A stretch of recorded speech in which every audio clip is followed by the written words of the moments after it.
Kemisera amaze n'akomawo mu ggwanga lya Uganda oluvannyuma lw'okulemererwa e South Africa gye buvuddeko awo nakuzanyira story nga Kemisera akaaba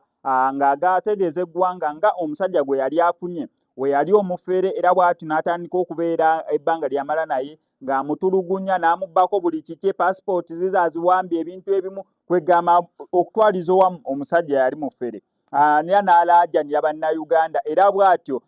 Mary Batta yakoze omulimu gwonna ogusoboka okulaba nga Kemisera akomezebwawo mu ggwanga erya Uganda. Amannya agaabiri okugawulira mu statement y'emu kyewuunyisa olw'ensonga Kemisera ng'akyali wano mu ggwanga erya Uganda we yakubiraawo ennyimba zaawo mwana wattu kigambibwa mbu yabba bba wa Mary Batta naye ne baawukana mu ngeri etaali nnungi ng'eki ekibaawukanya nsonga za musajja kyokka ate Kemisera watuuse mu buzibu obw'enjawulo oba obuzibu obw'enkomeredde Mary Batta gwe tulabye nga yavaayo okubeera ng'amudduukirira awo nno kikuwa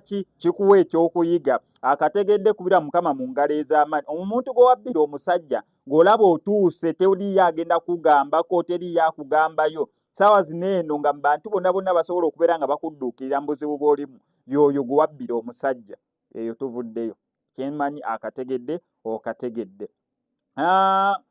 Precious amawulire agali mu kubeera nga gatambula gagamba mbu ali lubuto actually omwaka guweze ng'amaze okubeera ng'azaala either mwaka gumu oba nga gwakawera teguyinza beera nga gusukkamu nnyo ekiri awo naye amawulire agali mu nkuubo gagamba mbu omukyalo ono ali lubuto ogutali musango gwali gubaddeko ddi omusango omuntu okubeera olubuto ng'emyaka wagituusa dde 18 kyali kibadde ki ekizibu oba omusango okubeera olubuto ng'olina omusajja